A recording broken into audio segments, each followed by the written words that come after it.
Bonjour tout le monde. Aujourd'hui est le 27 septembre 2012. Le sujet aujourd'hui porte sur la question de l'avortement, la fameuse motion M312 de M. Stephen Woodward au Parlement canadien. Écoutez, l'avortement, ce n'est pas une question politique. Ce n'est pas une question judiciaire qui concerne les tribunaux judiciaires qui demandent aux juges ou aux avocats de trancher là-dessus. L'avortement, ça ne concerne pas la Cour suprême du Canada. L'avortement, c'est ce qui vous identifie. L'avortement, c'est ce qui est interdit par Dieu et autorisé par la scientologie juridique du Québec. L'avortement, c'est ce qui fait de la femme une femme digne, alors que l'avortement est indigne de la femme. On s'entend bien là-dessus. Présentement, on veut donner des droits juridiques à un fœtus ou à l'enfant durant la gestation de la mère, donc durant la grossesse de la mère. La Cour suprême du Canada, en 1989, dans le dossier de Jean-Guy Tremblay contre Chantal Daigle, c'est 2 RCS 530-1989, a tout simplement permis aux juges de la Cour suprême du Canada d'accorder des droits juridiques, d'accorder des droits, donc une existence juridique au fœtus et à l'enfant dans le sein de sa mère. L'enfant dans le sein de sa mère, d'après les juges de la Cour suprême du Canada, qui sont tous membres du barreau du Québec, ont décidé que l'enfant, qui est synonyme d'être humain, par le mot enfant, par l'expression enfant, n'est pas un être humain. C'est ce que les juges de la Cour suprême du Canada ont décidé contre Dieu et contre l'humanité. Le Québec, présentement, sert d'exemple à toute la planète sur la question de l'avortement. J'ai rédigé un document que j'ai expédié au premier ministre Stephen Harper en lui disant que ces enfants avaient une conception humaine. Ce sont des êtres humains du moment de la conception jusqu'à la fin de leur vie, comme moi, comme vous qui êtes des êtres humains. La femme qui n'a pas de conception et qui se prétend être digne d'être une femme sans conception n'est pas une femme. C'est n'importe quoi, sauf un être humain femme. La femme qui se prétend digne et qui épouse l'avortement, qui reconnaît dans son âme à elle qu'un enfant n'est pas un être humain, si ce n'est pas son choix à elle, ce n'est pas une femme, ce n'est pas un être humain, c'est une femelle qui copule avec un mâle pour avoir n'importe quoi, sauf un être humain ou un animal.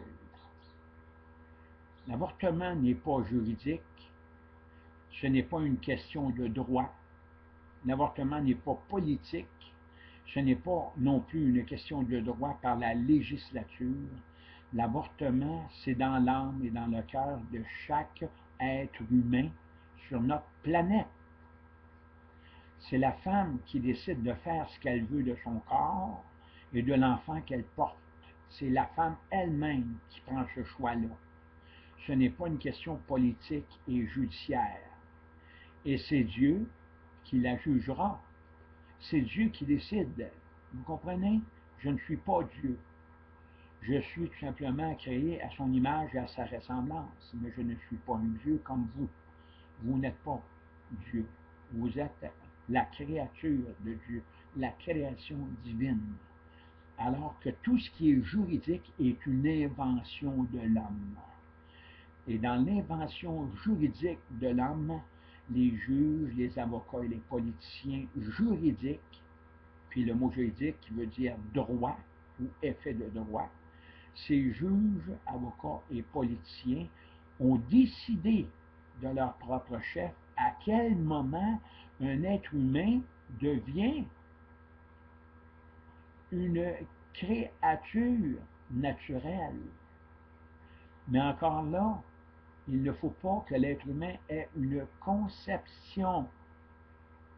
Donc, présentement, l'être humain, par les décisions juridiques des tribunaux judiciaires et par les décisions politiques, l'être humain naturel, spirituel et temporel, de facto, non juridique, n'a pas de conception si vous prétendez être un être humain. Et un être humain naturel qui n'a pas de conception, ce n'est pas un être humain. La juge France Charbonneau de la commission Charbonneau a révélé elle-même que son maître, c'était un mandat, c'était un bout de papier rédigé par un mandant. Et que le mandant qui a rédigé le papier, donc le mandat, n'était pas son maître. C'était le papier lui-même qui était son maître.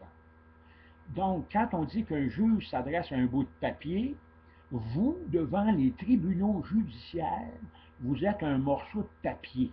Vous n'êtes pas un être humain naturel, vous n'êtes pas un être humain spirituel, vous n'êtes pas une personne humaine juridique sans vie, vous êtes un bout de papier. Le mot personne vient du mot latin persona qui signifie un masque.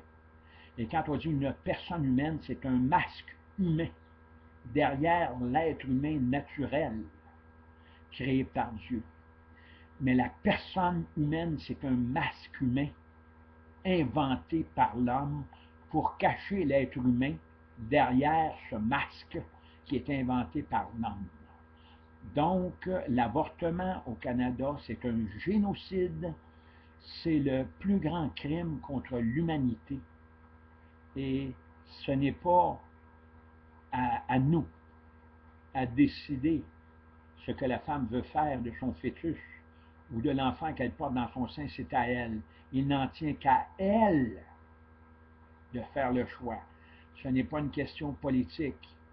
Et ceux qui pratiquent l'avortement, les médecins, la chirurgie médicale, qui se trouve à avorter la femme, mais cette chirurgie-là, qui fait partie de la science médicale, est administrée par des médecins qui, eux, ont la responsabilité de sauver une vie et non de la faire mourir, cette vie-là.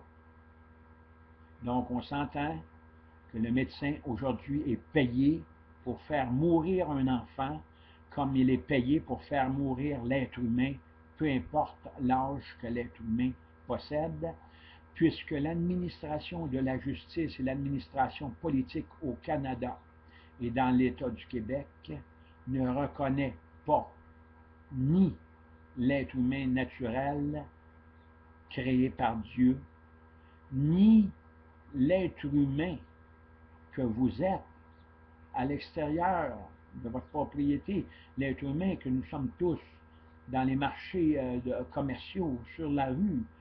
Nous ne sommes absolument rien pour nos dirigeants judiciaires et politiques. Nous sommes des objets commerciaux. Nous sommes des bouts de papier. Nous sommes des piastres. Merci d'avoir entendu et réfléchissez à ça. Bonne journée.